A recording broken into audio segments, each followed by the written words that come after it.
Madame, Messieurs, bonsoir. Bienvenue à tous dans ce nouveau numéro de votre magazine Info 7. Après la publication du gouvernement souminois 2, la situation sécuritaire qui reste un peu tendue dans certains coins de la République démocratique du Congo où on enregistre encore des morts malgré la signature de l'accord de principe à Doha et la signature de l'accord à Washington entre la RDC et le Rwanda. Alors, bonsoir. Pour en parler, décortiquer bien sûr, comme d'habitude, l'actualité de la semaine sur ce plateau, nous avons le réel plaisir de recevoir pour vous, pour la énième fois, mais la première fois depuis le début de cette année, ça fait également Ben Lurette qu'il est passé sur le plateau de Info 7. Madame, Messieurs, il s'agit de Maître Guylain Douga, qui est analyste politique, chercheur, enseignant en République démocratique du Congo. Bonsoir.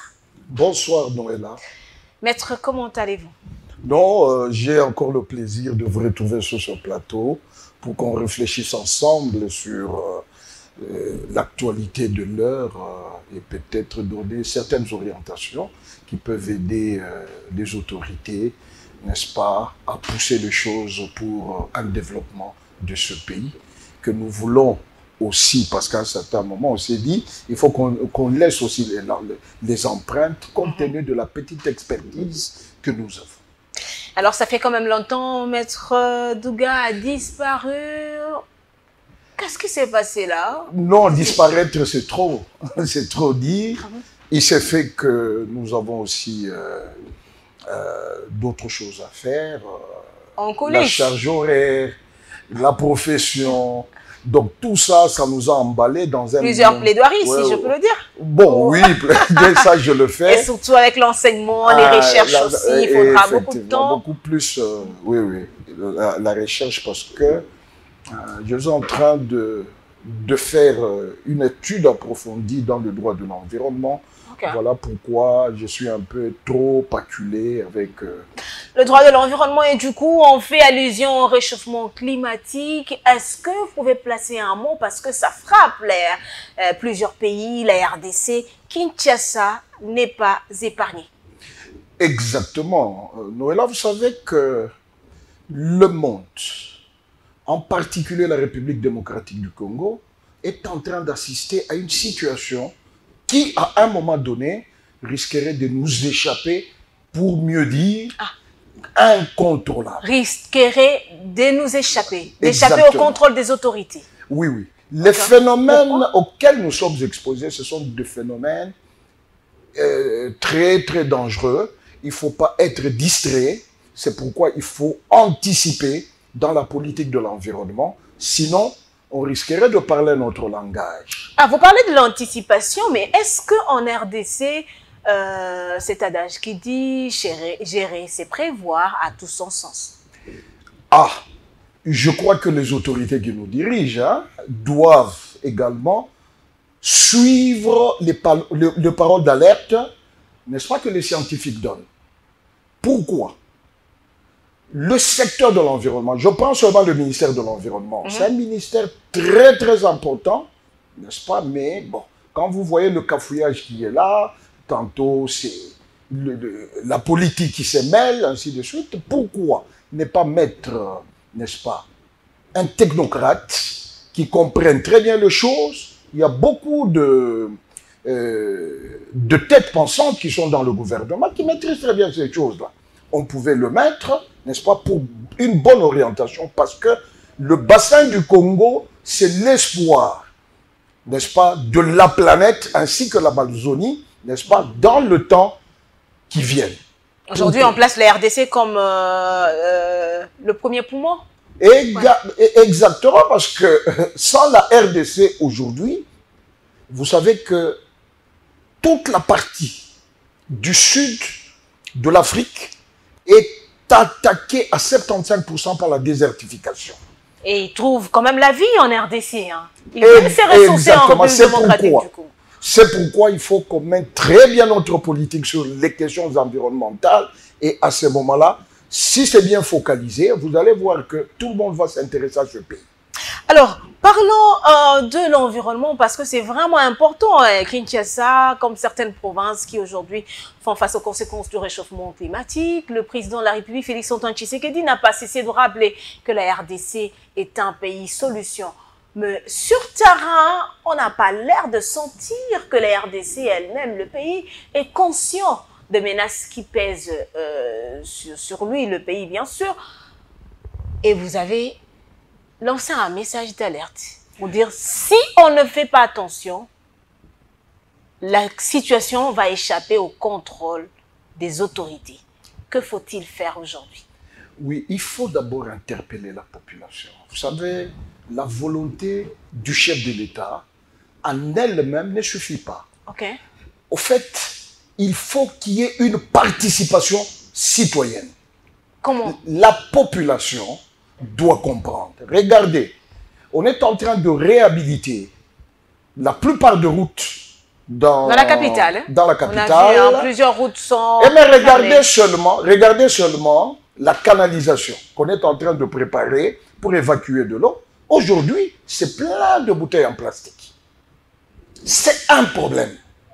Parce que cette matière, c'est une matière qui ne se dégrade pas facilement. Au-delà de tout ça, quand vous regardez dans nos parcelles, la plupart des gens, ils n'ont ni toilette, ni quoi.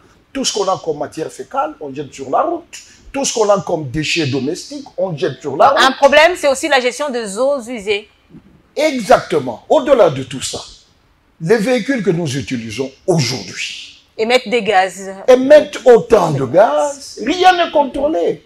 C'est ça le problème. C'est que le chef de l'État peut avoir une très bonne volonté, il faut qu'on l'accompagne dans cette politique. Et à ce moment-là, nous pouvons ne pas gagner dans d'autres secteurs, mais le secteur forestier, c'est un secteur très très important.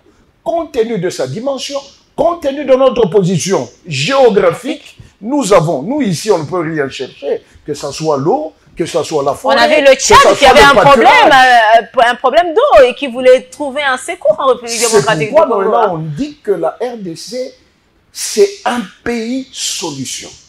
Et aujourd'hui, nous allons commencer à vendre, n'est-ce pas, du carbone. Mais qu'est-ce qu'on en fait? La tourbière a été trouvée en République démocratique du Congo. Et maintenant, vous allez voir que les gens vont commencer à se cafouiller pour aller à l'environnement. Même s'il n'a aucune notion de l'environnement, je crois qu'il y a des grands chercheurs. Nous avons de grands professeurs d'université ici chez nous qui peuvent s'occuper de ces secteurs.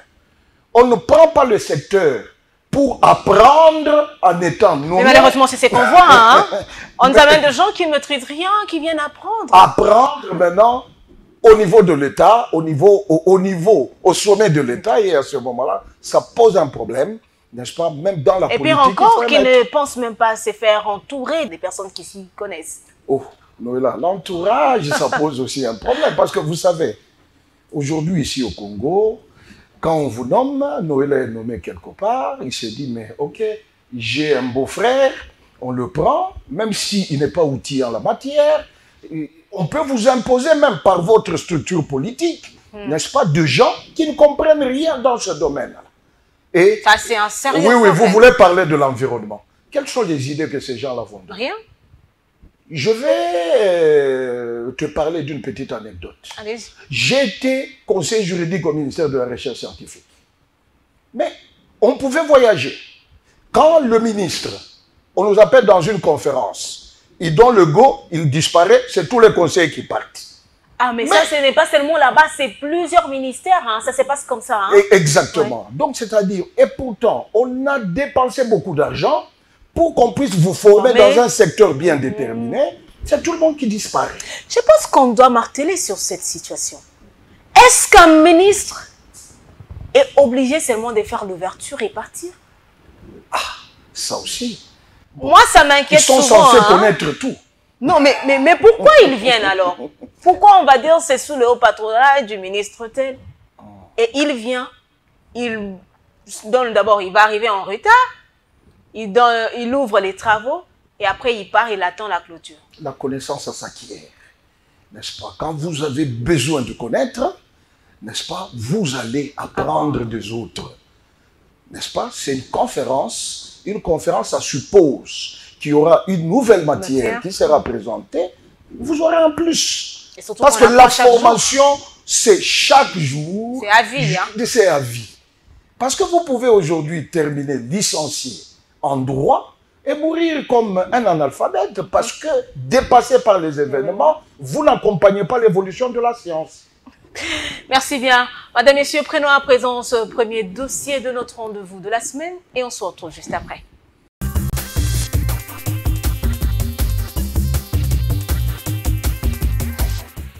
C'est la joie totale du côté des lauréats des examens d'État édition 2024-2025. Ici, nous sommes dans l'enceinte de l'Institut technique commercial d'Engalema. Ces finalistes ayant réussi aux examens d'État se disent être satisfaits des points réalisés.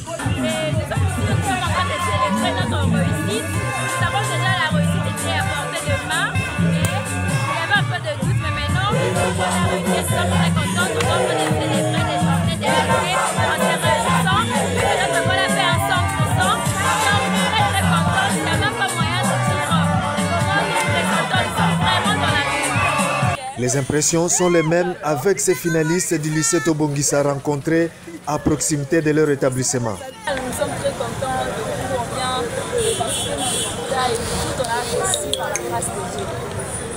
Je célèbre d'abord avec la famille et les amis et après on va voir la suite de l'université. Je suis heureuse parce que c'est pas facile, c'est pas toutes les filles qui ont réussi. J'ai eu la grâce d'être aussi appelée finaliste au lycée de Tobongisa. J'ai obtenu 62 par grâce. Je vais aller à l'université, je vais faire secrétariat diplomatique. Beaucoup mes parents pour leurs efforts qu'ils ont fait pour donner ce que je suis aujourd'hui. Merci beaucoup. À l'école moderne d'Engalema, les résultats obtenus par les finalistes sont encourageants à lâcher l'un des professeurs trouvés sur place. Bien, c'est festif. Les enfants se réjouissent à cause du résultat qu'ils sont sortis. Vous nous voyez, nous sommes en train de fêter avec nos enfants ensemble. Ils nous ont couverts de poudre et ça montre qu'il y a du sérieux dans notre école. On a bien travaillé et là, nous avons récolté les fruits de notre travail. Après Moamba et désormais Lokonga, le ministère de l'Éducation nationale travaille d'arrache-pied pour boucler avec des districts restants, dont Funa et Tchangou, ainsi que d'autres provinces éducationnelles. Merci beaucoup au président de la République, le président Nabiso Fatih Beton. Vraiment merci président Biso Bananjili en tant que leader d'opinion Anjili. Merci à Kombo Banjila Nyos parce que Misala Nanjili président Iso Salama,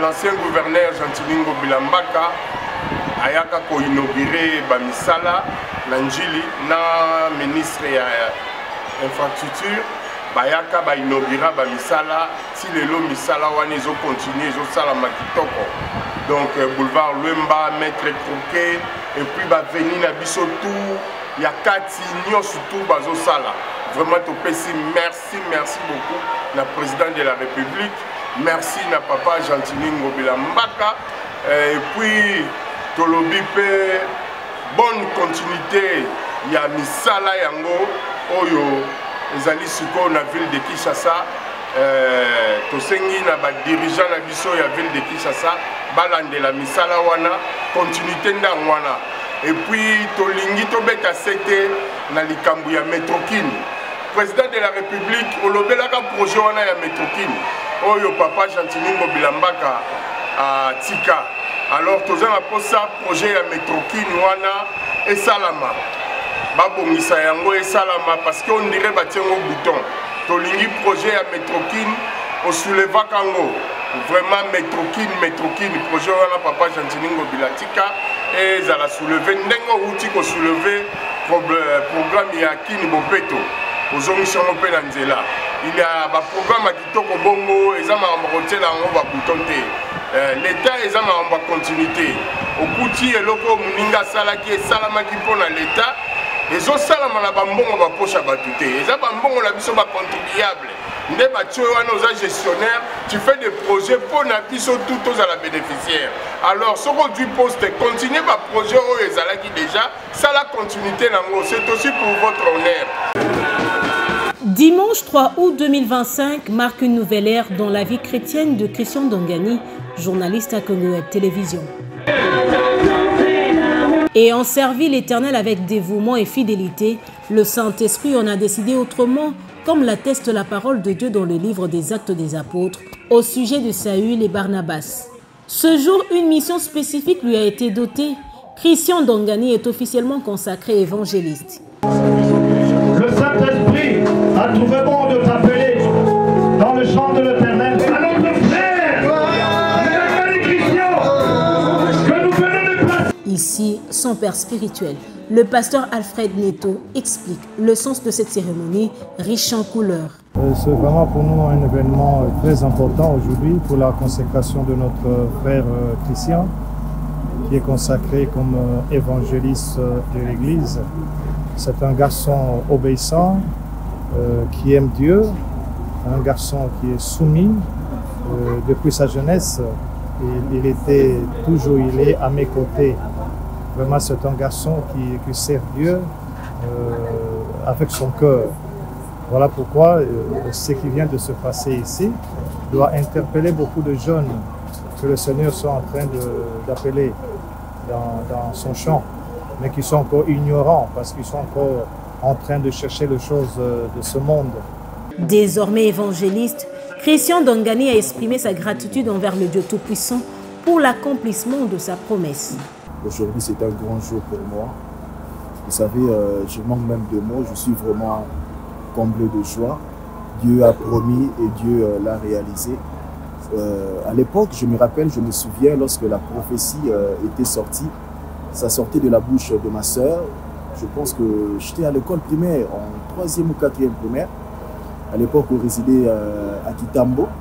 On était en train de prier comme ça dans une séance de prière en famille. Et ma sœur commençait à prophétiser que Dieu m'avait choisi pour être un jour évangéliste. Je l'avais pris comme ça, j'étais tout petit, j'étais petit enfant, je n'avais pas du tout compris le message. Et puis au fil du temps, j'étais à l'église, j'étais assidu, j'étais là en train d'écouter la parole. Et puis je comprenais effectivement que ça devenait au fur et à mesure une réalité. Donc Dieu aujourd'hui a réalisé sa promesse dans ma vie. Je vais profiter de cette occasion pour exhorter toutes les personnes qui ont reçu une promesse de la part de Dieu, qui sachent que Dieu finit toujours par réaliser ses promesses. Tel que la parole nous dit, Dieu n'est pas un homme pour mentir, ni un fils d'homme pour se repentir. Tout ce qu'il dit, ça s'accomplit. Même dans le livre de Josué, la parole dit de toutes les promesses que Dieu avait faites aux enfants d'Israël, toutes se sont accomplies.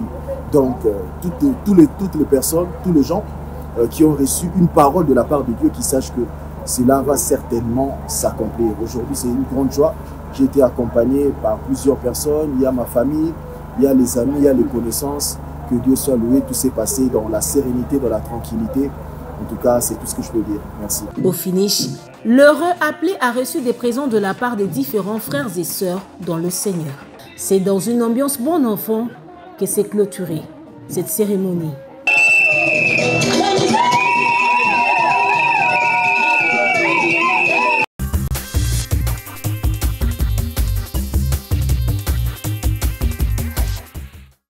Alors, Maître Guilandouga, parlons quand même de la publication des résultats.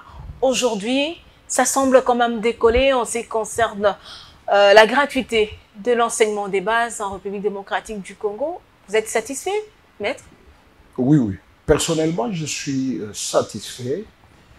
En fait, Noëlla, vous savez, l'éducation, c'est le socle de développement d'un pays. Quand vous avez des analphabètes, ils vous produiront, comme effet dans la société, n'est-ce pas, ce dont ils ont appris sur la rue. Des tonneaux vides. Donc, la société ne produit les effets qu'en fonction de la population qu'elle a. Et à ce moment-là, quand vous avez des analphabètes, attendez-vous, n'est-ce pas, aux effets négatifs par rapport à leur formation. Et aujourd'hui, nous saluons la politique qui a été instaurée contesté par tout le monde, et le chef de l'État, dans le sens de leadership, il s'est imposé. Et aujourd'hui, contre vents et marées, le nombre a sensiblement augmenté, n'est-ce pas, dans l'école de base. Et aujourd'hui, nous avons autant de gens qui peuvent lire, écrire. Nous avons la chance demain de les former même dans des travaux de métier. Et ça va booster le développement de notre pays. Alors, Maître Guilain Douga, que répondez-vous à ceux qui continuent de crier à la qualité de l'enseignement? La qualité de l'enseignement, Noëlla, parlons-en. Écoutez, nous avons un peu des petites notions en matière de cet enseignement. La qualité est liée à quoi? Est-ce à la gratuité? Est-ce à quoi? N'est-ce pas? Parce que les enseignants, qui hier étaient payés, je ne sais pas, à 40 $, mais aujourd'hui, ces enseignants-là, il y a de ceux-là qui sont à 200, qui sont peut-être au-delà de 200. Je vous révèle quelque chose.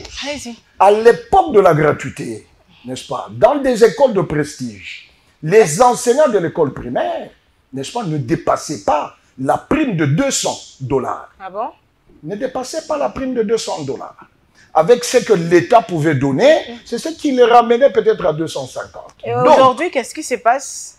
Non, aujourd'hui, c'est pratiquement, n'est-ce pas, dans cette fourchette qui sont payés. Donc, on ne peut pas prétendre. Parce qu'on a entendu des gens dire qu'il y avait une très grande différence et c'est ce qui impacte négativement. Mais qu'ils vous disent qu'ils aient aussi le courage de vous dire la différence était laquelle, ils nous touchaient auparavant combien et aujourd'hui ils touchent combien. C'est ça qu'on fait, c'est de cette manière qu'on fait la comparaison. Sans comparaison, vous débitez de choses, sans chiffres, il est très difficile qu'on puisse vous croire. Je vous donne les informations qui sont fiables. 200 $ comme prime, l'État, il payait ce qu'il pouvait payer. Et quand vous ajoutez, et aujourd'hui c'est que l'État paye, il n'y a pas une très grande différence. Si pour eux, la dégradation de la qualité de l'enseignement est liée au paiement, au traitement de l'enseignement, non, je crois que ce n'est pas vrai.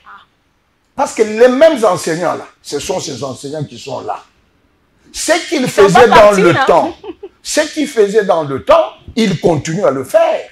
Nous, là, je vous dis que nous avons une sorte de tard. Comment voulez-vous? Aujourd'hui et hier, quand les autres comparent que hier c'était mieux qu'aujourd'hui, nous sommes fatigués qu'on demande à toute une classe de 100 personnes, chaque élève doit amener une bougie. Vous devrez amener par exemple le balai.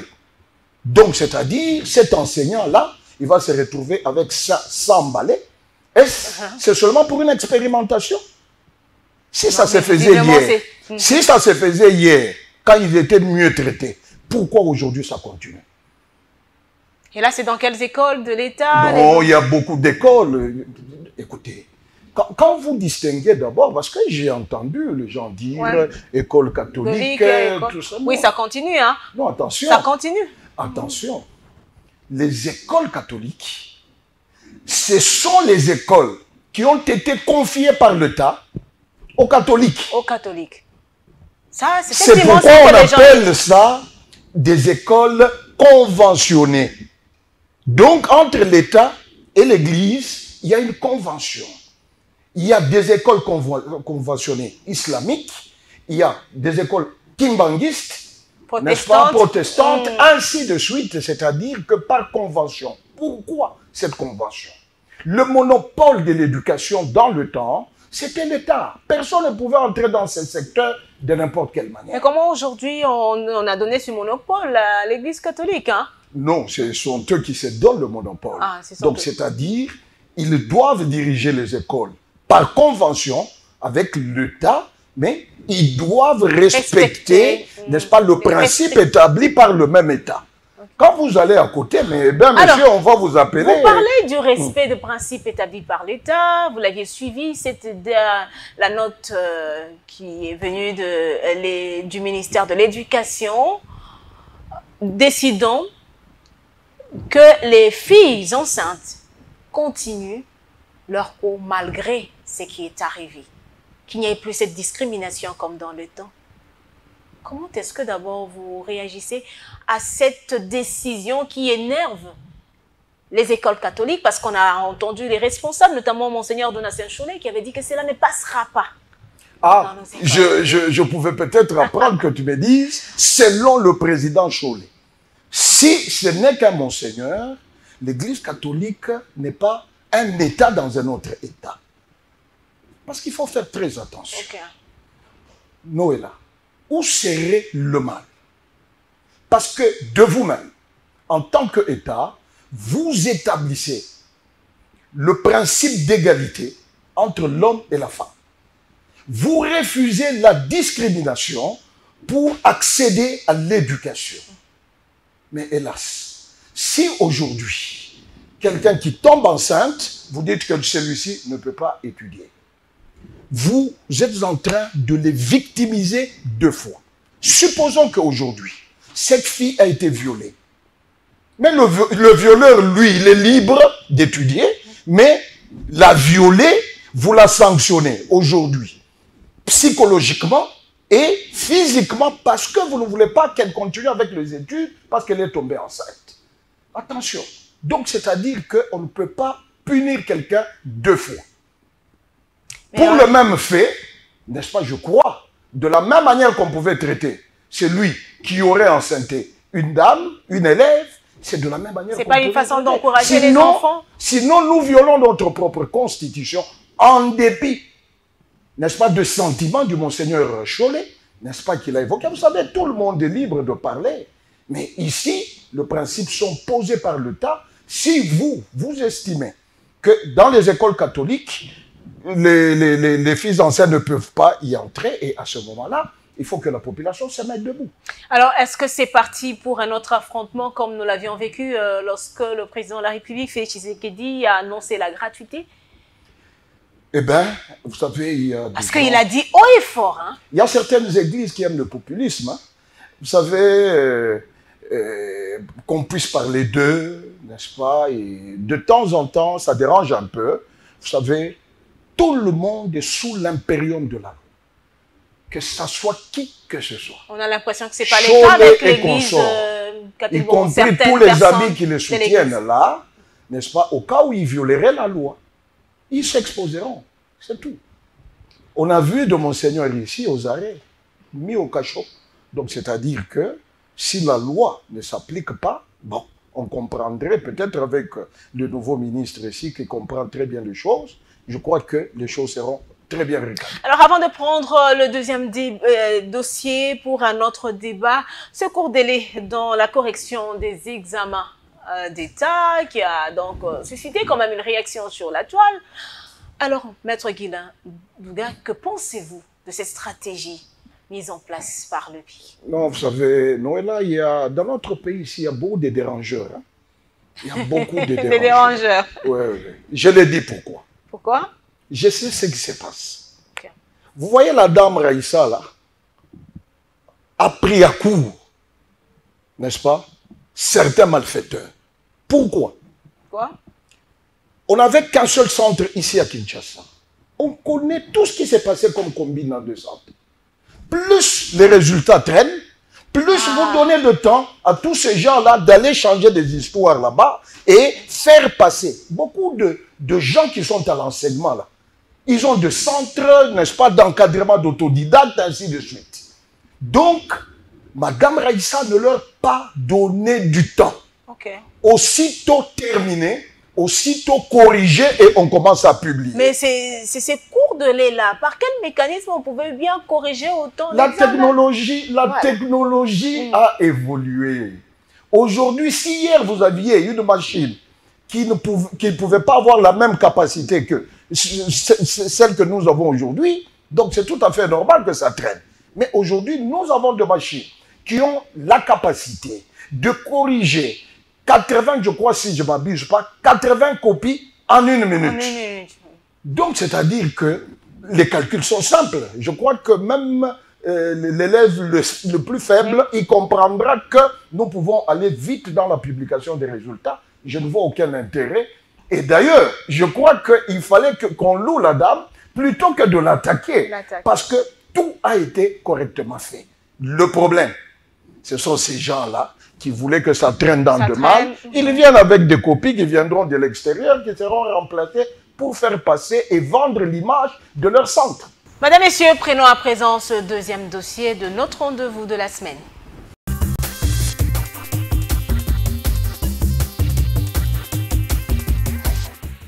Ce point de presse fait suite au communiqué publié le 2 août dernier par la ZADO sur les procès contre Constant Moutamba à la Cour de cassation. Cette organisation de défense des droits de l'homme donne les raisons pour lesquelles elle s'intéresse à ce procès. Il y a deux raisons principales pour lesquelles nous nous intéressons à ce procès. La première raison est que la justice dans notre pays est rendue sur l'ensemble du territoire national au nom du peuple congolais. Cela voudrait dire que les bonnes comme les mauvaises décisions sont rendues à notre nom. Et qu'en tant que citoyens, nous avons le devoir de surveiller la justice pour qu'elle rende des bonnes décisions à notre nom. Le procès Moutamba est actuellement à sa 5e audience. Mais dès le début, soutient Jean-Claude Katende, des irrégularités ont été enregistrées. À l'audience du 9 juillet 2025, les avocats de la défense réclament la non-saisine de la Cour du fait que M. Moutamba a été notifié de la date d'audience à la requête du greffier en chef de la Cour de cassation en lieu et place du ministère public, comme l'exige l'article 54 de la procédure pénale. La Cour de cassation a passé outre cette irrégularité et s'est déclarée saisie en violation de la loi. Ces irrégularités, dit-il, sont encore au niveau de la forme. Jean-Claude Katende prévient, si la forme est mauvaise, le fond le sera aussi. Le droit pénal est comme un homme nu enfermé dans une maison, mais qui voudrait sortir dehors. Pour sortir, il a besoin de s'habiller. Cet habit-là, c'est ça la forme. Parce que s'il sort sans cet habit, il y aura un scandale dehors. C'est important ce qu'il nous disait. Et donc, en entendant votre question, vous me donnez l'impression qu'il faut que le droit pénal s'exprime dans le fond sans qu'on respecte la forme. Il y aura des conséquences fâcheuses. C'est pour ça que le législateur a prévu des questions de forme avant d'entamer le fond. Parce que si la forme est corrompue, le fond aussi sera corrompu. Et c'est pour ça que la ZADO alerte dès le départ pour dire attention, il y a un monsieur qui risque de sortir nu dehors et ça va être un scandale pour toute la société. Cependant, la ZADO dit ne soutenir personne dans cette affaire. Dans le cadre de ce procès, nous ne soutenons, la ZADO ne soutient personne. La ZADO ne soutient qu'un procès juste et équitable. Ça veut dire un procès qui respecte les garanties constitutionnelles qui sont offertes à chaque citoyen. Et si ces garanties ne sont pas respectées, nous serons vent debout contre les institutions judiciaires qui sont intéressées par cette affaire. Ce mercredi, Constant Moutamba avait récusé 2 juges de la composition pour inimitié et partialité des juges qui se sont déportés pour se faire remplacer par d'autres. Où en est ce dialogue? Nous nous battons, nous continuons à nous battre parce que nous croyons comme Bantou que le dialogue doit rester permanent. Ça fait 2 ans et demi que la coalition Lamuka se bat pour qu'il y ait un dialogue national inclusif. Parce que nous estimons que le Congo, en ce moment, est confronté à des crises multiples. La crise qui est beaucoup plus commentée, c'est la crise sécuritaire, il y a la crise politique liée à la contestation des institutions. Il y a aussi la crise sociale. Les Congolais meurent en silence. Le Congo s'appauvrit au jour le jour. Donc nous pensons que pour résoudre ces trois crises, les enfants du Congo doivent se trouver autour de la table. Ils doivent discuter ensemble. Et ils doivent discuter ensemble pour se dire des vérités, pour se réconcilier et pour pacifier les pays. Mais vous savez que dans 30 mois, il y aura des élections générales. Selon notre constitution, nous sommes à 2 ans et demi de la fin du mandat de celui qui dirige le Congo actuellement. Donc, on ne peut pas aborder ces échéances sans qu'il y ait réconciliation, sans qu'il y ait cohésion. Lamouka refuse de parler de... Nous exigeons, enfin, nous réclamons un dialogue entre Congolais. Certains disent que c'est un rapprochement des 2 frères ennemis ou des 2 frères adversaires. Le plus important, ce n'est pas les rapprochements. Le plus important, c'est pour quel objectif, qu'est-ce que Martin Fayulu cherche en allant parler à Félix Tshisekedi? Certainement pas de poste. Comment sauver l'unité du Congo? Tout le monde s'accorde à dire au Congo que nous sommes... Le Congo est au bord du précipice. Et le Congo est en passe d'être balkanisé. Et pour mettre un terme à ce processus, Martin Fayulu a jugé bon de parler à Félix Tshisekedi. Et pas qu'à Félix Tshisekedi. Vous vous souvenez que quelques mois avant de raconter Félix Tshisekedi, il avait déjà signé un communiqué commun avec l'ancien président, Joseph Kabila, et bien avant, il avait échangé avec Moïse Katumbi. Donc, Martin Fayulu est celui qui a dit il faut rassembler.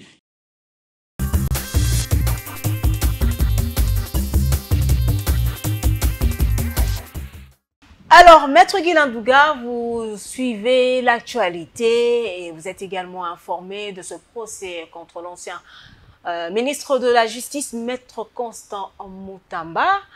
Quel est votre regard de ce procès?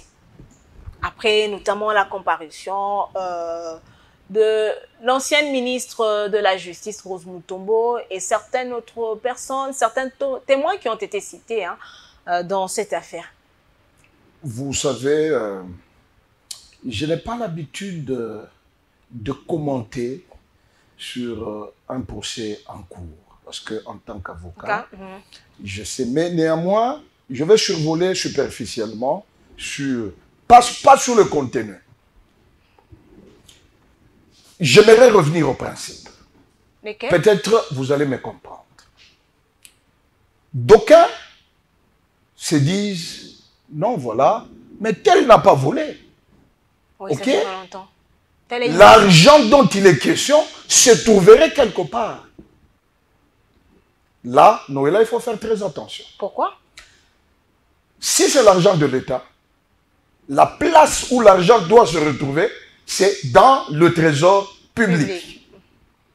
Pour que l'argent quitte le trésor public vers une activité bien déterminée, à ce moment-là, ou soit on doit éclairer le mécanisme, peut-être c'est un paiement, c'est un partenariat. Si c'est un partenariat, aujourd'hui, nous avons un mécanisme qu'on appelle la passation de marché public.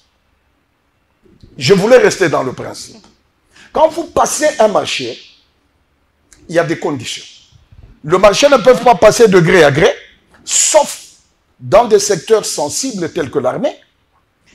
Le bénéficiaire de ce marché doit être une société bien constituée qui a un âge de plus ou moins 3 ans dans les activités. Et il peut produire une garantie bancaire pour dire que si je bénéficie de ce marché, on est sûr par l'État qu'il peut fournir et qu'il peut s'autofinancer même à concurrent de 30%. Ne l'ayant pas fait, c'est-à-dire on viole la loi. Si nous reculons, on vous dit, ok, mais l'argent pour construire le 8 cases que vous m'avez donné, nous les avons casés ici. Et à ce moment-là, on s'est dit, mais c'est sorti comment? Est-ce que les mécanismes ont été respectés? Ce n'était pas dans une intention frauduleuse?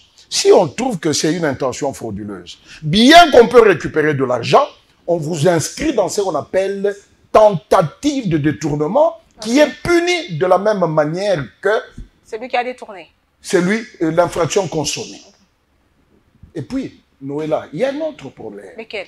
Vous savez, quand on est devant la justice, il faut apprendre à jouer avec la psychologie de gens qui vont vous juger. Qu'est-ce que vous voulez dire par là? Non. Il faut être humble devant la justice. Ah, il faut être humble. Il faut respecter la justice de notre pays, parce qu'il y a deux choses que nous-mêmes, Congolais, nous posons comme acte, que nous ne pouvons pas accepter, que ce soit un Belge, que ce soit un Sénégalais, n'est-ce pas, qui commence à narguer, n'est-ce pas, la justice de tout un pays. Non, c'est dégradant. Donc, il y a des attitudes qu'il faut bien observer. Je crois que nous avons intérêt de suivre ce procès. Je préfère mais il y a des gens qui que en toute équité. C'est instrumentalisé, ouais. C'est une chasse à l'homme. Non, vous savez, le mal c'est quoi? Il y a un politicien ici chez nous qui dit, mais il n'y a qu'un endroit où vous allez trouver quelqu'un, un cordonnier, discuter d'un arrêt de la haute cour. Donc, on se dit, on connaît, le Congolais connaît tout. Surtout avec les réseaux sociaux ici. Il faut être humble. Il faut faire confiance à la justice. Il faut savoir se tenir devant cette justice. C'est une justice des humains. Maître Guilain Douga, pour des erreurs matérielles, n'est-ce pas que ces erreurs peuvent être pardonnées? Parce qu'on l'entend. Les gens dire qu'on peut pardonner des erreurs matérielles. Non, oui, c'est pourquoi en droit, il y a ce qu'on appelle des circonstances atténuantes. Si tu reconnais, n'est-ce pas, fais un effort pour démontrer que peut-être c'était par inadvertance et l'attitude aussi compte. Ils peuvent retenir de larges circonstances atténuantes, c'est pourquoi j'ai dit, ils sont humains. Mais maintenant, quand vous voulez leur faire voir que... Les humilier. Vous les humiliez en public, demain ils vont t'humilier aussi en public. Okay. Je crois que vous m'amenez au fond. Non, c'est la réalité, tout le monde a suivi. Non, moi je ne voulais pas parler de ce procès, moi je reste sur le principe. Mais parce que vous êtes déjà là et que le principe, ça peut aider ceux qui sont en train de nous suivre. Comme à notre débat, on a dit que la première ministre qui était citée comme témoin ne peut pas venir devant les juges pour des raisons d'État. Écoutez, je ne parlerai pas de la première ministre dans ce procès, mais j'aimerais parler, n'est-ce pas, d'un témoin récalcitrant. Okay. Le principe, c'est lequel? Il n'y a personne dans ce pays qui est au-dessus de la loi. Personne. C'est le juge, quand il t'appelle, c'est lui qui peut apprécier que tel témoignage relève du secret d'État. Et là, ils vont vous dire non, ne touchez pas à tel aspect. Ok, c'est le juge. Je dis, c'est le juge. Dans sa souveraineté, c'est le juge. Quand vous vous présentez devant le juge, c'est lui qui apprécie. Quand vous êtes défaillant, Premier ministre, ministre d'État, vice-premier ministre, député ou consort, si la justice a besoin des éclaircissements, vous devenez défaillant et c'est punissable par la loi.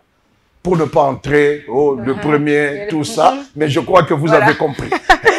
Alors, Maître Guilain Douga, la semaine était quand même motivée vers la fin avec la sortie du gouvernement qui était tant attendue, et surtout qu'on va se rappeler que le président de la République, Félix-Antoine Tshisekedi, avait annoncé quand même un remaniement depuis la fin de l'année 2024, c'est-à-dire que le gouvernement était vraiment attendu, enfin, le gouvernement Souminois 2 est là. Comment est-ce que vous avez accueilli ce gouvernement? Oui, je vais mélanger les deux dimensions de cette question. Okay. Parce que je crois que dans cette émission, c'est la question la plus importante. L'attente était longue. Exactement. Vous savez, quand un chef parle, il faut très bien scruter ses mots. Parce qu'il ne faut pas lui attribuer ce que vous voulez. Un remaniement, c'est quoi? Ça peut être un réaménagement du gouvernement. Ça peut être ce que lui-même a qualifié un gouvernement d'ouverture. Ok? C'est Dans la globalité, on appelle ça un remaniement. Changement des ministres, changement de ministère, c'est un remaniement. Exactement, le chef de l'État l'a dit. Vous savez que nous sommes pendant une période dangereuse où nous sommes agressés par un pays extérieur. Il fallait endiguer la frustration interne. C'est comme ça que le chef de l'État, dans son mandat, le mandat dans lequel nous sommes ici, c'est le mandat du chef de l'État, Félix Tshisekedi Tshilombo, à qui le peuple a fait confiance. Il a dit, écoutez, nous sommes tous frères, aidons-nous, soudons-nous mutuellement pour que nous puissions gérer ensemble. Si hier il y avait une petite faiblesse du côté de ceux-là qui se disent du pouvoir, et vous pouvez peut-être amener votre contribution. Voilà comment il a ouvert. Mais il y a eu deux courants. Lesquels? Le premier courant qui était d'accord d'amener leur expertise au gouvernement, sans aucune condition. Un deuxième courant qui voulait que, pour entrer au gouvernement, il faut qu'on passe par le canal des négociations, n'est-ce pas, envisagé par le pacte social. Oui, le pacte social envisagé par l'Église catholique et l'Église protestante. Alors, qui sont dans le premier courant, qui sont dans le deuxième courant? Non, le premier courant, c'est clair, parce que Mouzito qui venait d'entrer, ce sont des gens qui se sont dit, je vais amener en Zoulouni et consort. Ah, mais Mouzito, aujourd'hui, l'opinion estime qu'il est allé là-bas pour se faire une santé financière. Il n'avait pas d'autre choix. Oui, mais si vous entrez par le mécanisme de dialogue, il n'a pas possibilité de faire une santé financière. Comme les autres le veulent, l'équipe de Fayou, les consorts. N'est-ce pas? Gérer ici au Congo, on sait que quand on gère, c'est pour, n'est-ce pas, chercher de l'argent. Vous savez, il y a, d'ici 2028, il y aura des élections. Donc, la plupart de tous nos politiciens ici ne vivent que de l'argent de l'État. Donc, c'est-à-dire, on ne peut pas juger sévèrement Mouzito au détriment du fait qu'il a accepté d'entrer dans le gouvernement. Il a besoin de se faire une santé financière. Même ceux-là qui viendront par l'entremise de cette fameuse dialogue, de ce fameux dialogue, pour entrer dans le gouvernement, ils viendront pour se faire une santé financière. Donc, c'est-à-dire, il y a un dénominateur commun entre les deux. Mais j'encourage l'esprit patriotique de Mouzito. Il n'a pas regardé à ce que la population peut dire, à ce que les autres peuvent dire. Il a regardé aux intérêts du pays, entre le colportage des gens de la rue. Il a préféré de sauver le pays que écouter. Alors, comment vous interprétez le comportement de Martin Fayulu et ces gens qui n'ont pas accepté la main tendue de Félix Tshisekedi? Vous savez, à un moment donné de l'histoire, on n'a pas besoin de concilier avec lui. On sait comment ça commence, on sait comment ça se termine. C'est-à-dire, en d'autres termes, c'est une façon de chercher une justification. Pour dire, si je suis entré au gouvernement, ce n'est pas par la volonté du président Tshisekedi, mais c'était par la volonté, n'est-ce pas, du dialogue. Dans la volonté de l'Église catholique et de l'ECC. Oui, ce sont eux pratiquement qui m'ont amené au pouvoir. Or, la réalité, nous la connaissons. Donc, nous ne sommes pas nés de la dernière pluie pour comprendre le mécanisme dans lequel ils veulent entrer. Alors, pour justifier, n'est-ce pas, leur présence au gouvernement. Avant de toucher les ministères qui ont été fusionnés, d'autres supprimés, d'autres comme ça. Aujourd'hui, une question qui se pose dans l'opinion, Maître Guilandouga, quelle a été l'opportunité de ces consultations? Les consultations lesquelles? Qui ont eu lieu avant la sortie du gouvernement. Oui, mais écoutez... Consultation, les gens estiment que c'était une perte de temps. Écoutez. Si Félix Tshisekedi savait qu'il allait juste nous ramener plus de 70% qui étaient dans le gouvernement Souminois 1, il aurait dû laisser Souminois 1 continuer jusqu'au dialogue, ou jusqu'à la fin. Là, c'est ce qui se raconte. Hein. Oui. Vous savez, les Congolais sont habitués, beaucoup aux rumeurs. Ils sont habitués au langage de la rue. En politique, ce qui est au centre, ce sont les intérêts.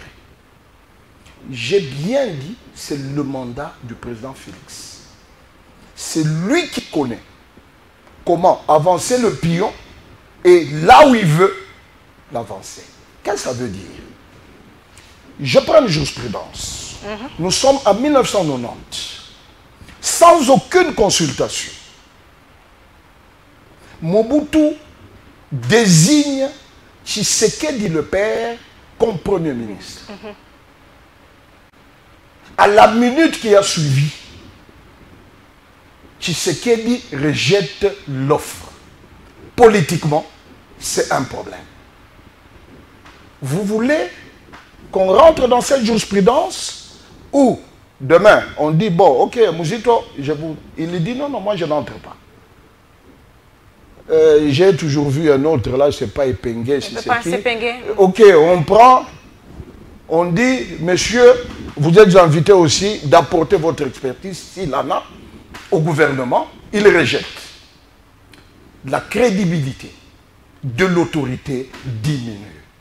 Voilà pourquoi il devrait approcher et expliquer au peuple congolais qu'est-ce qu'il veut. Qu'est-ce qu'il veut atteindre comme objectif. Le Congolais, pétri de paix, patriote, ils ont compris. Le président n'est pas obligé d'attendre tout le monde. Et le président de la République ne fait pas son gouvernement en fonction de ce qui s'est dû à la cité. Alors qu'attendre de l'entrée de pratiquement 10 ou 15% de nouvelles figures sur le plus de 80 qui étaient déjà là?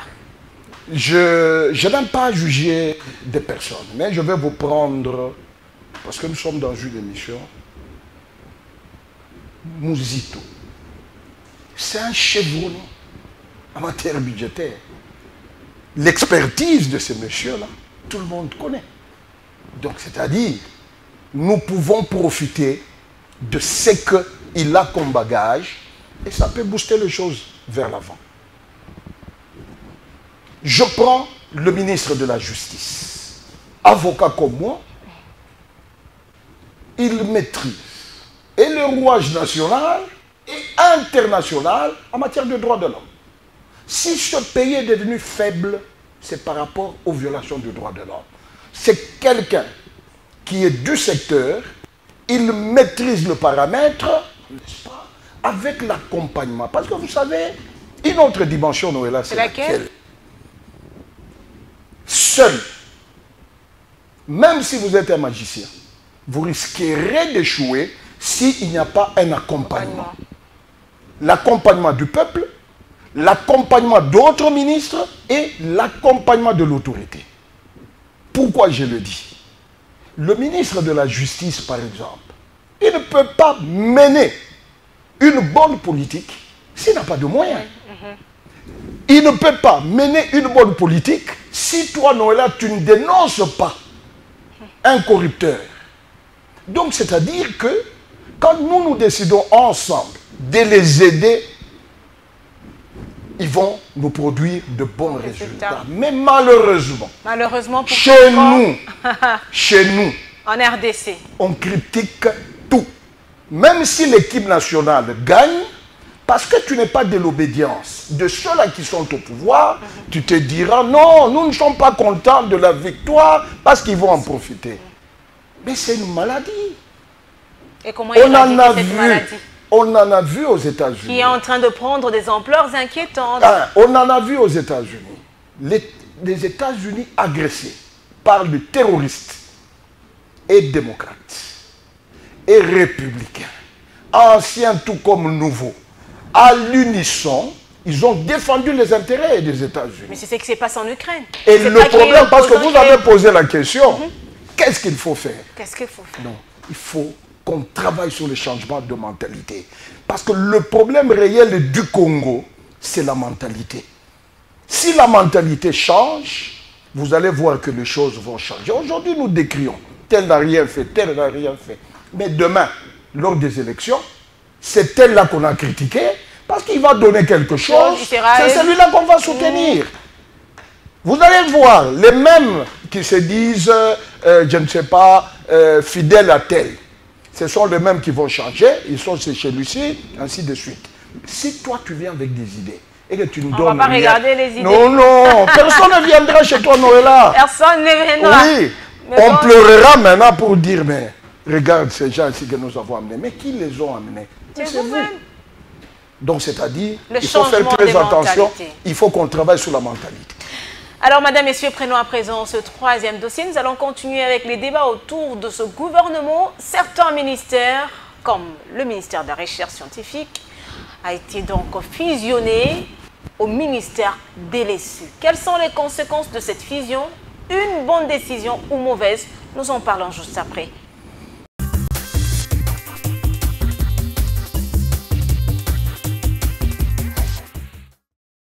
Fin du suspense, comme annoncé le week-end dernier par le président de la République Félix Tshisekedi lors d'une réunion qui avait réuni quelques membres de l'Union sacrée, le gouvernement Souminois II est enfin connu. Dans la nuit du jeudi 7 à ce vendredi 8 août, la porte-parole du chef de l'État, Tina Salama, a, comme de coutume, procédé à la lecture des ordonnances pour le nouveau gouvernement qui comptera 53 membres. Cette nouvelle équipe gouvernementale est marquée par des permutations et moins de nouvelles figures. On note 15 nouveaux visages dont l'ancien Premier ministre Adolphe Mouzitou qui occupera le poste du ministère du Budget.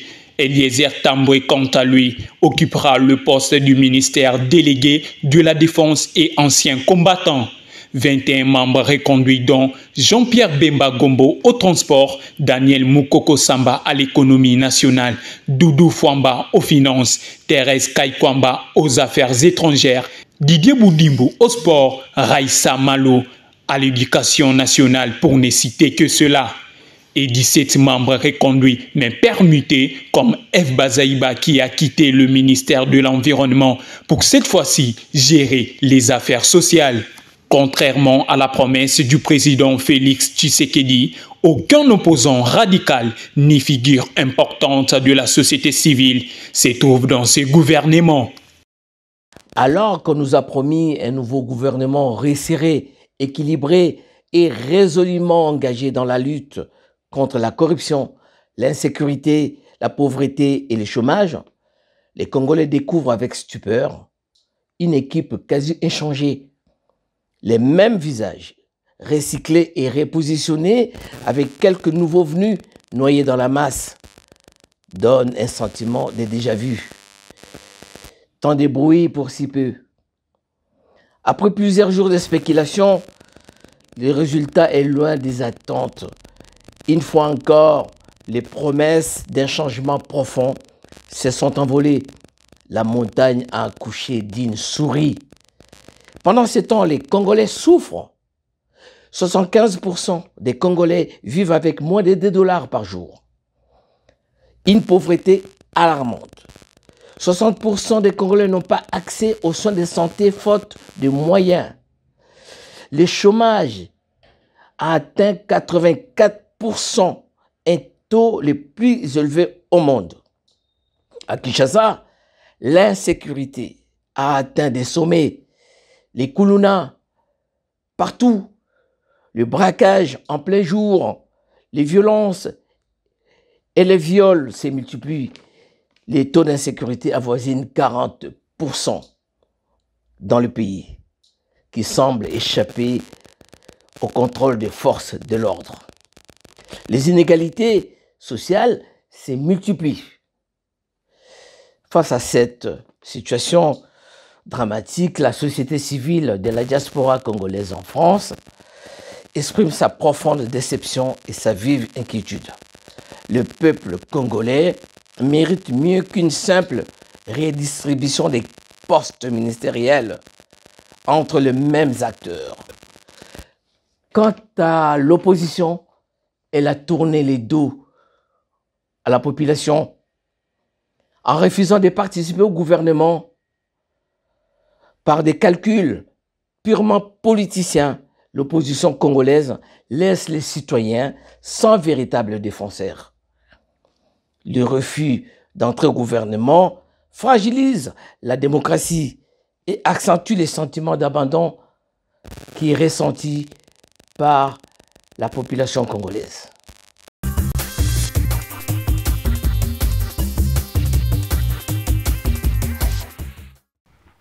Alors, Maître Guilain Douga, au début de cette émission, vous avez martelé sur la recherche, vous avez été même ancien conseiller, et l'expérience d'ailleurs nous montre que la recherche développe un pays. Aujourd'hui, le ministère de la Recherche scientifique est fusionné au ministère de l'ESU. Comment est-ce que vous trouvez cette décision du président de la République? Oui, merci beaucoup Noëlla pour cette question. Vous allez remarquer que dans l'ossature du gouvernement aujourd'hui, c'est le seul ministère qui a été fusionné avec l'enseignement supérieur et universitaire. Mais parlons-en. Il faut dire également que malgré l'importance de ce ministère, il ne reçoit pas assez de budget de l'État. On y arrive. Allez-y. Parce que moi, en tant que chercheur, je crois que, en dépit, parce que quand vous regardez très bien l'ossature du gouvernement, il y a des gens capables. Parce que la plupart des ministres qui sont alignés aujourd'hui, ils ne viennent pas apprendre. Donc, c'est-à-dire, ce sont des vétérans qui peuvent, à même de mener, si la volonté y est. C'est un gouvernement équilibré par rapport à la représentation, tant politique que géoculturelle. Donc, c'est-à-dire que presque toutes les provinces sont là. Presque toutes les tendances qui ont accepté d'accompagner le chef de l'État sont là. Mais la faiblesse que j'ai eu à relever dans ce ministère, c'est cette fusion-là du ministère de la Recherche à l'enseignement supérieur universitaire. C'est vrai, il peut y avoir des avantages aujourd'hui, mais les avantages ne sont pas nombreux par rapport aux inconvénients. Vous savez, l'enseignement supérieur et universitaire est orienté vers la recherche fondamentale. Donc, c'est-à-dire lier la théorie, n'est-ce pas, à la pratique. C'est un danger? Non, non, ce n'est pas un problème. Okay. Mais la recherche, c'est un secteur très vaste. C'est pourquoi, avec plusieurs conventions à laquelle la République a pris part, aujourd'hui, vous allez voir que l'orientation de la recherche n'est pas seulement limitée à la recherche fondamentale, mais beaucoup plus à la recherche appliquée. La recherche appliquée nous amène au développement des secteurs tels que le numérique, la nouvelle technologie, l'innovation technologique. Or, ces recherches, ces résultats s'appliquent aux réalités, n'est-ce pas, locales. Je vous donne un exemple. Voilà pourquoi je disais que la recherche développe certains pays. C'est que n'est pas le cas. Exactement. Pour le développement durable d'un pays, combiner les deux, c'est-à-dire la recherche fondamentale, surtout la recherche appliquée. J'ai eu l'occasion de rencontrer un jeune monsieur, un Congolais de son état, qui a fabriqué le pilon, n'est-ce pas, robot. Ça, on appelle ça une recherche appliquée. Nous sommes allés dans le cadre de l'atelier d'accélération avec le PNUD, quand j'étais le point focal du ministère au PNUD, nous sommes allés à Goma. Vous savez que les étudiants de l'université de Goma, ils ont eu à fabriquer dans un start-up une barrière qui ne peut pas s'ouvrir si dans votre véhicule il y a du sable. Pourquoi? À Goma, comment on trafique le minerai? On enlève le pneu, on met le minerai dans le pneu, on pompe et puis on passe. Ah, et ces étudiants ils ont fabriqué une barrière. Si on détecte qu'il y a quelque chose, la barrière ne s'ouvrira jamais. Il faut casser. Vous voyez? Donc, c'est-à-dire aujourd'hui, la recherche appliquée avance. Pas plus tard qu'aujourd'hui, le matin, dans la guerre de l'Ukraine, j'ai vu des Ukrainiens en train de fabriquer des robots, n'est-ce pas, agresseurs. Des robots agresseurs. Agresseurs qui vont vers l'ennemi. Et là, c'est la recherche. Qui déjoue, c'est un chercheur ukrainien qui a mis en état, et n'est-ce pas, l'armée a utilisé, a profité, n'est-ce pas, de ces recherches-là pour l'appliquer dans la guerre avec la Russie. Or, fusionner le ministère, c'est pas mauvais. Mais c'est un recul quand même. C'est un recul. Pourquoi? Donc, d'abord, ce sont deux secteurs très vastes qui risqueraient d'être complexes et qui vont entraîner quoi? Qui vont impliquer la lenteur d'abord administrative. Il sera encore administrative. Oui, oui, la lenteur administrative. Il sera encore difficile de concilier les deux stratégies, étant donné que une fois, si les moyens sont limités, on risquerait de prioriser.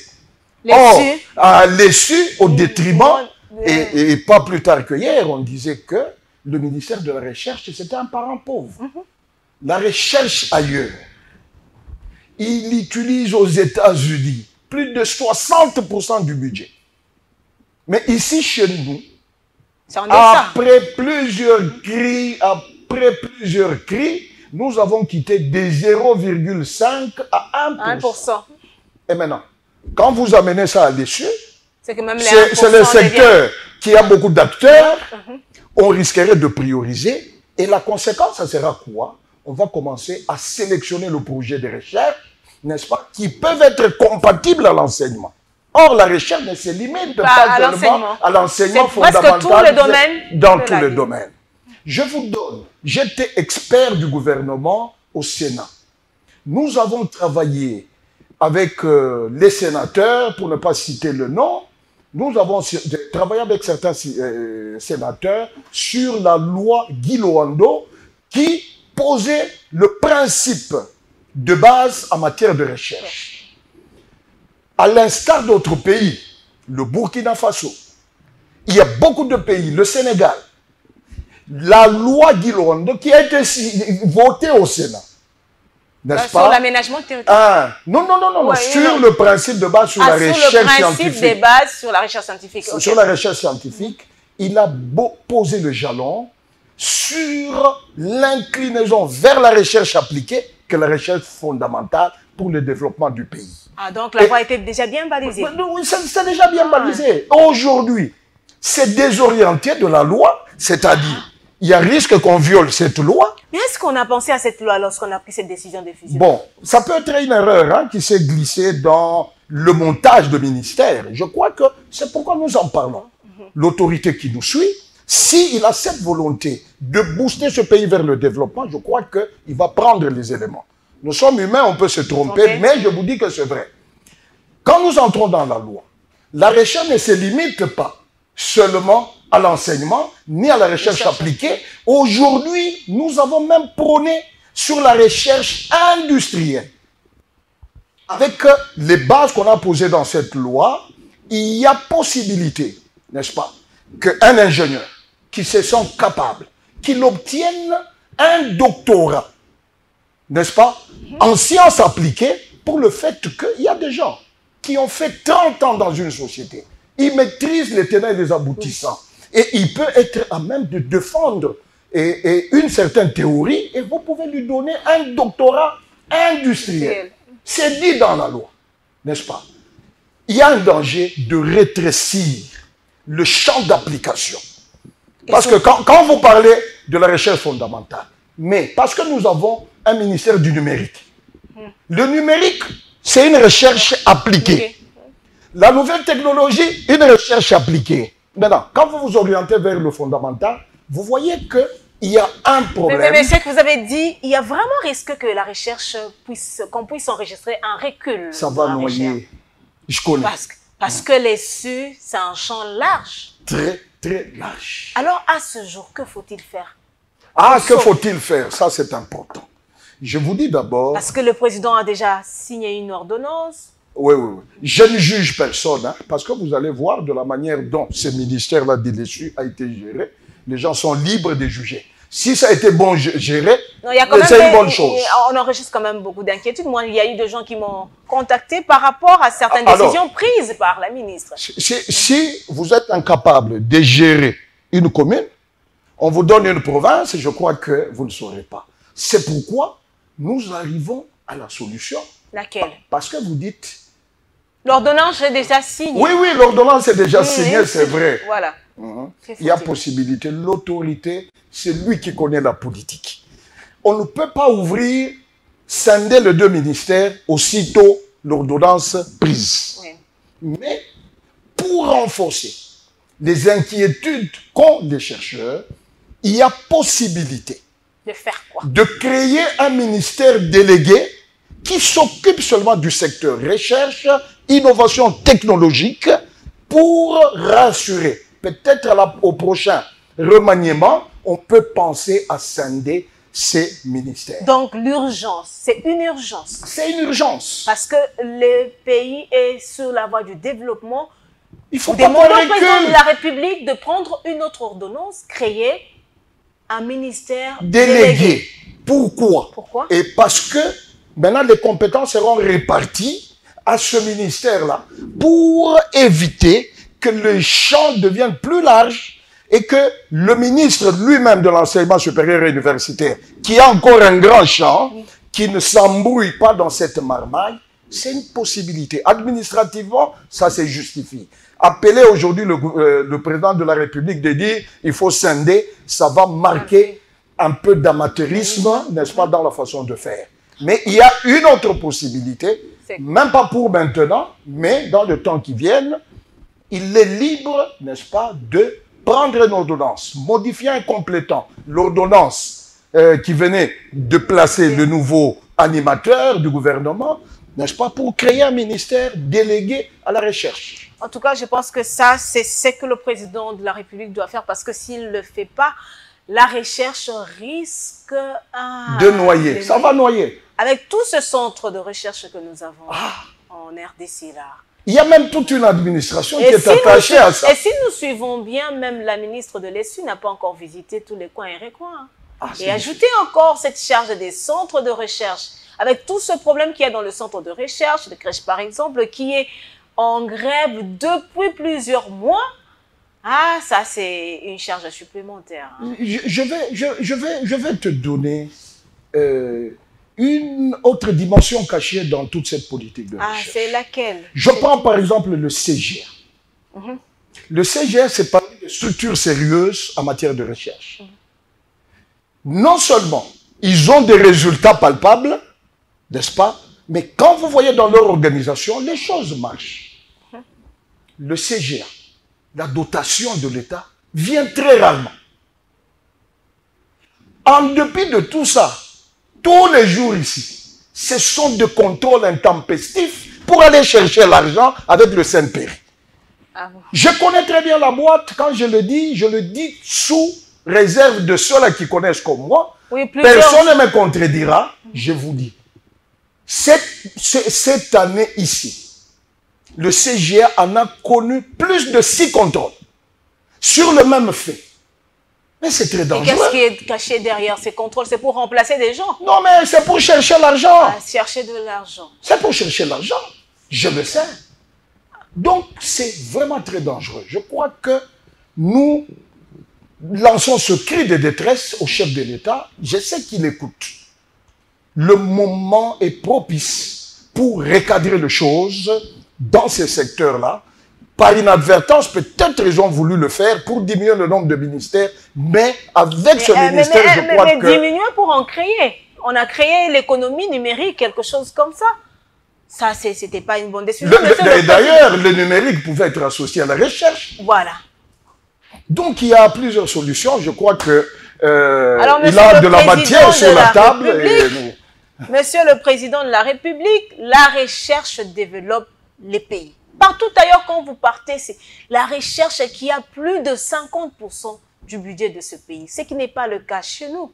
Alors, avec le ministre qui venait de partir, c'est encore comment? Kabanda, Gilbert Kabanda, on a vu quand même des forums, il y a même un forum en cours, je ne sais pas s'il a eu lieu ou c'est comment. On a quand même vu que c'est essayé un tout petit peu, mais avec les 1%, la recherche ne peut rien faire. Aujourd'hui, prendre la recherche, envoyer à l'ESU, c'est une erreur grave. Un ancien ministre de la recherche scientifique, je cite Maître Nyarugabo, l'avait dit. Il ne crie que sur la recherche. Mais apparemment, c'est comme qui dirait qu'on a des non, mais dans les oreilles et on entend. On nous chante développement de la RDC, mais on ne comprend pas l'importance de la recherche. Ah, ça aussi. Parce que c'est la recherche qui apporte des solutions. C'est la recherche qui vous dit il faudra prendre telle voie et telle autre voie, prendre la gauche ou la droite. Même sur le plan militaire. Tous les plans, oui. Sur le plan militaire, c'est la recherche. Il y a la recherche. Sur le plan industriel, il y a la recherche. Technologie, recherche. Même dans le domaine de la santé. Donc, c'est-à-dire que c'est un secteur très sensible. Ce pays a beaucoup d'intelligence, comme le cas de ce garçon de Goma qui a créé cette barrière. Je pense qu'il ne faudra pas seulement qu'on ait cette recherche, mais il faudra aussi bénéficier de l'expérience de tous ces chercheurs qui innovent, qui inventent chaque jour. Non, là, je voulais te dire une chose encore. Dans la loi que nous avons eu à travailler au Sénat, on a posé le jalon tel que si un chercheur vient faire des recherches ici, il devrait s'associer avec des chercheurs congolais. Voilà. Parce qu'on nous vole, n'est-ce pas, les résultats de recherche et on viendra vous le revendre ici. Si aujourd'hui, nous avons beaucoup d'améliorations du café en Côte d'Ivoire et ailleurs, ce sont les études de Yangambi, n'est-ce pas, qui ont poussé les autres à arriver à ce niveau. Alors que nous, on est plongé dans la politique. Oui, dans la politique, dans la recherche tout ça à côté. Bon, espérons que le président de la République ou ses services sont suivis et qu'une décision sera prise avant que le pire n'arrive. Nous le croyons. Madame, Messieurs, place à ce dernier dossier, situation sécuritaire dans l'Est de la République démocratique du Congo.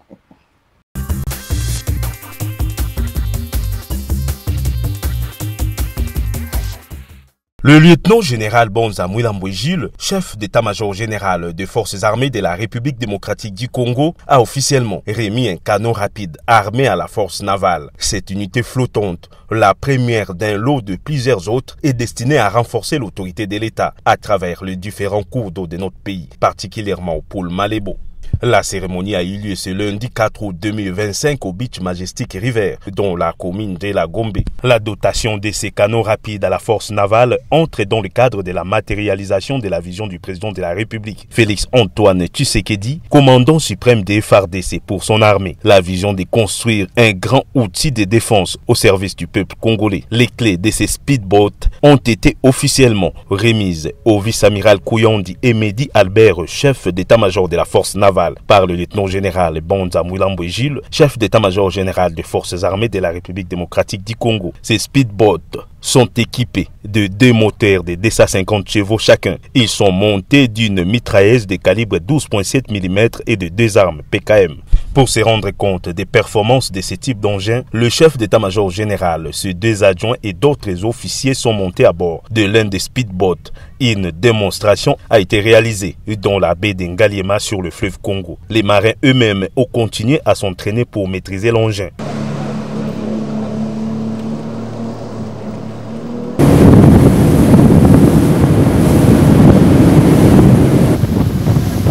Pour l'amiral Kouyondi, ces canaux rapides permettront d'accomplir les missions de l'autorité de l'État en mer. C'est une promesse du commandant suprême parmi tant d'autres qui doivent arriver. C'est aussi pour marquer pour notre visibilité sur nos espaces liquides et aussi tout marquer, faire une permanence sur zone. Ce n'est pas l'unique unité, il y en a encore tant d'autres qui doivent arriver. Nous voulons être présents partout en République démocratique du Congo où nous devons sécuriser nos espaces liquides. La meilleure façon d'honorer les victimes des crimes graves qui heurtent la conscience de l'humanité, les crimes commis à Kisangani, c'est de mettre en place un tribunal pénal international pour la RDC pour juger les auteurs de ces crimes, pour juger toutes ces personnes qui se retrouvent dans les rapports mapping, notamment Jean-Pierre Bemba, qui est aujourd'hui poursuivi par la clameur publique. La meilleure façon d'honorer ces victimes est que, à la prochaine commémoration des Génocoste, et que ces victimes voient aussi leurs bourreaux passer devant, témoigner, regretter leurs actes et demander pardon. Et là, je vois, il faut créer une commission vérité et réconciliation Parce que ces victimes-là ont besoin de savoir qui a fait quoi, pourquoi. Parce que dans une société sérieuse, dans une société post-conflit comme la nôtre, nous ne pouvons pas tourner la page sans la lire. Nous devons absolument lire notre page d'hier.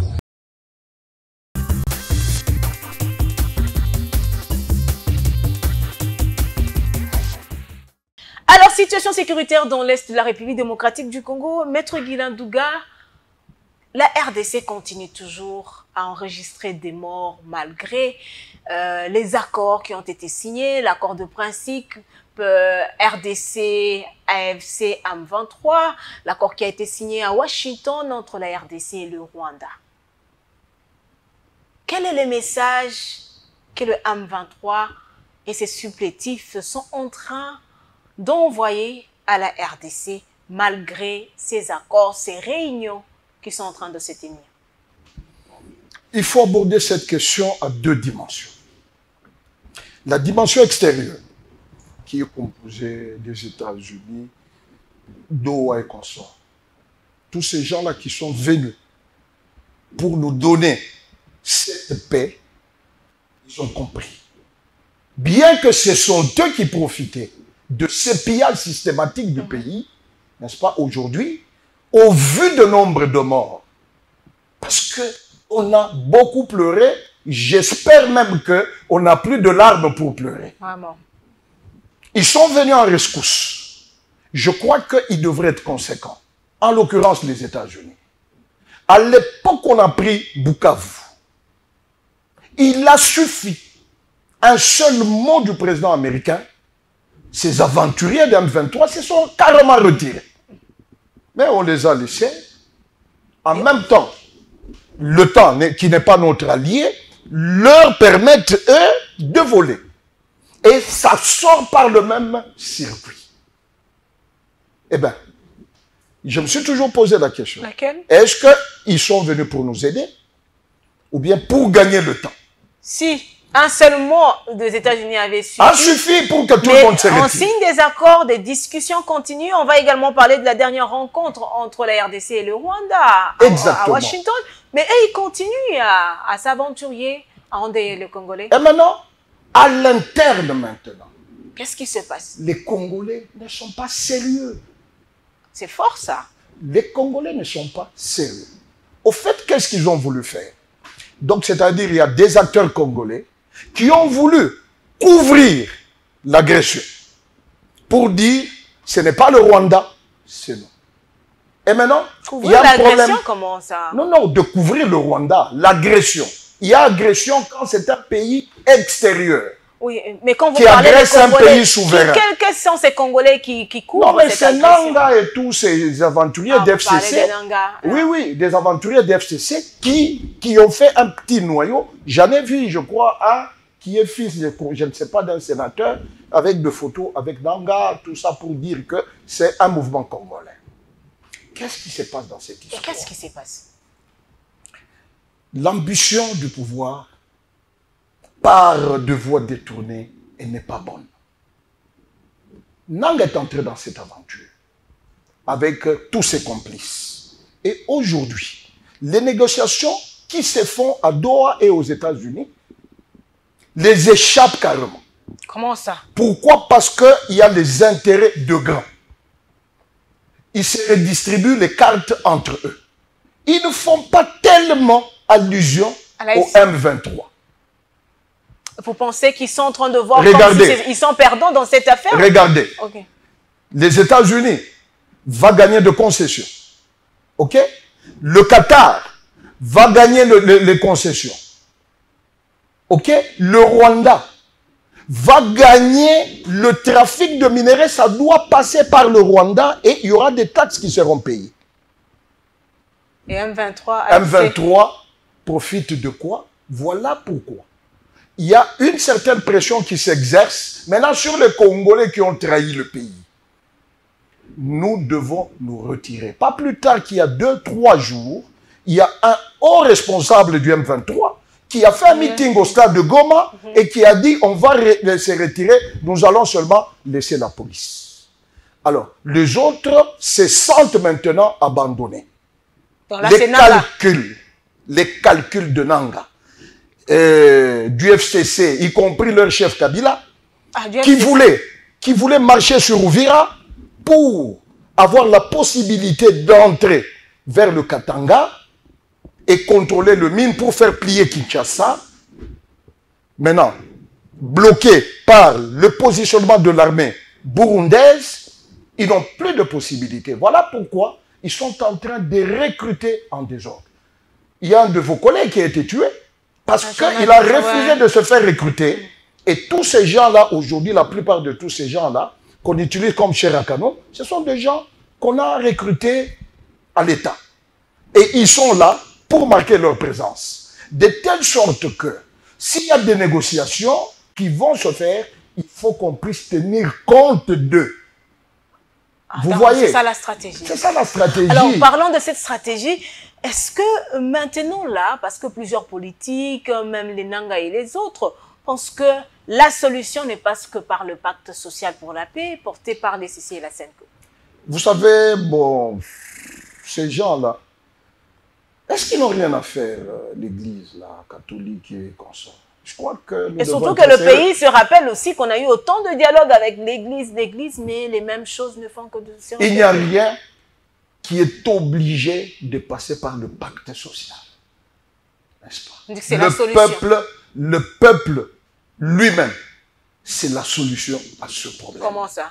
Le peuple va faire quoi? C'est-à-dire, vous savez, quand il y avait la Deuxième Guerre mondiale, au Japon, tous les jeunes gens là, les femmes, les enfants, les mamans, ils se sont mis ensemble.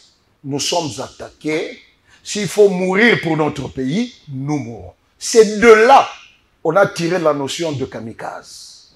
Ils allaient, comme de bombes, se jeter sur les navires américains. Si cette situation avait continué, je crois qu'on allait détruire tout le bateau, le navire qui était des Américains qui étaient placés. Et pour mettre fin à ça, c'est là où est venue l'utilisation de la bombe atomique. Donc, on n'a pas besoin d'une église pour nous dire ce qu'il faut faire, n'est-ce pas? Le pacte social, son contenu, c'est quoi? Parce que un dialogue entre Congolais. Oui, parce que l'extérieur nous agresse, oui. Mais les Congolais doivent aussi échanger, y compris les Congolais, selon le pacte social, pas moi, hein, selon les pactes sociaux, y compris même des Congolais qui ont pris des armes. Nous dialoguons. Nous dialoguons. Après notre dialogue, par quel mécanisme nous allons faire plier le Rwanda?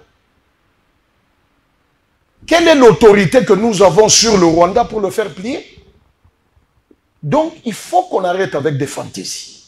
Ce n'est pas le nombre de noms qu'on donne à une rencontre qui va changer les choses, n'est-ce pas? On connaît le mécanisme. C'est-à-dire, cette église-là, il va faire parachuter certains de ses fidèles qui vont entrer dans le gouvernement. D'où est venu Malouman? C'est de cette église. D'où est venu le Nanga? Il est venu de l'église protestante, n'est-ce pas? C'est un couloir par lequel ils peuvent faire entrer les gens en politique. Alors, donc, il faut qu'ils arrêtent avec ces fantaisies-là. Parce que dans un pays sérieux, on ne pouvait même pas faire foi à ces gens-là, les laisser se promener. Il y a un de leurs.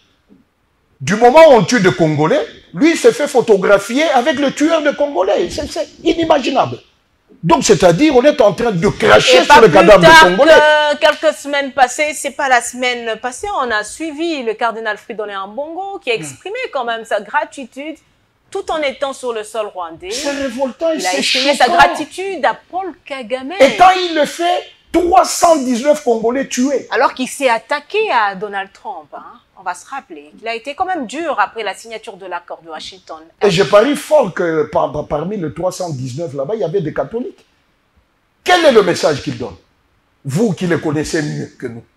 N'est-ce pas? Posez un peu la question, recevez-le, vous lui posez ces questions. Nous sommes inquiets.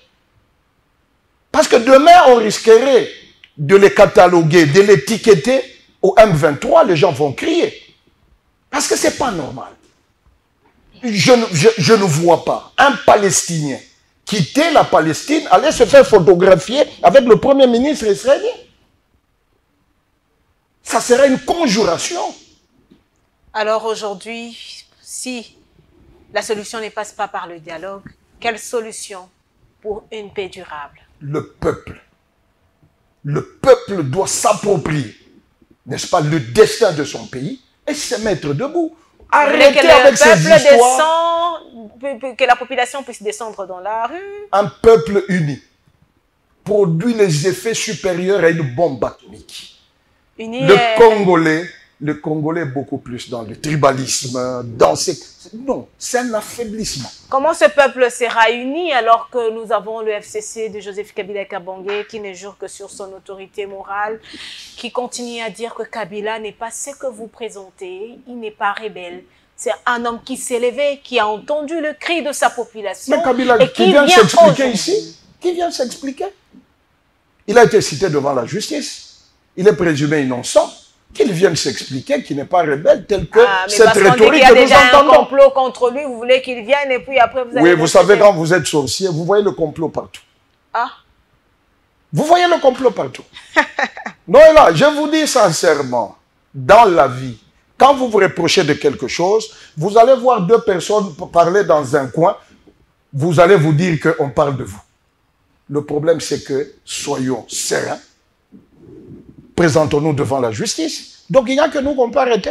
On peut nous arrêter, n'est-ce pas? Nous, si nous allons, par respect à la justice, nous nous présentons. Mais eux, il y a des gens qui, eux, ils peuvent narguer la justice. S'ils sont Congolais qui viennent. Alors, c'est complètement fini pour cette émission, Maître Guylain Douga. Vous avez quelques minutes pour vous adresser à cette population qui vous a suivi ce dimanche dans Info 7. En tout cas, je demande à notre population d'être sérieux. Qu'on ne puisse pas être divisé à cause de nos appartenances tribales, religieuses, je ne sais pas, sociales, politiques. Deuxième élément, je leur demande l'unité fait la force. Si aujourd'hui, nous nous mettons d'accord et que nous nous disons demain ou bien après-demain, nous sommes à même de marcher même sur Bukavu et Goma et chasser ces gens-là. Parce qu'on a vu des dictateurs partir, malgré qu'ils ont tué, ils ont fini par partir. Donc, ce sont les deux messages que je donne à la population, aux autorités. On vous a donné confiance, le peuple est là, il faut sécuriser. Sur le plan politique, sur le plan administratif et sur le plan de la défense. Vous devez nous sécuriser. Si vous n'arrivez pas à nous sécuriser, je crois que vous abandonnez le peuple. L'histoire en dira long. Merci bien, Maître Guylain Douga, d'avoir répondu à nos questions. C'est à moi de vous remercier, Noëlla. Alors, Madame, Messieurs, je rappelle que notre invité de ce dimanche est analyste politique, chercheur de son État, vous l'aviez suivi, et enseignant des universités, dans les universités de la République démocratique du Congo. Madame, Messieurs, vous avez certainement aimé cette émission. N'hésitez pas de nous contacter par des voies habituelles, d'écrire. Et merci d'avoir fait confiance à Congo Web Télévision. Eh ben, c'est l'heure, c'est complètement fini. Je ne cesserai de rappeler que Info 7 est une émission de Congo Web Télévision. Info 7, votre émission. Info 7, notre émission. Merci de nous avoir suivis. Au revoir et à la prochaine.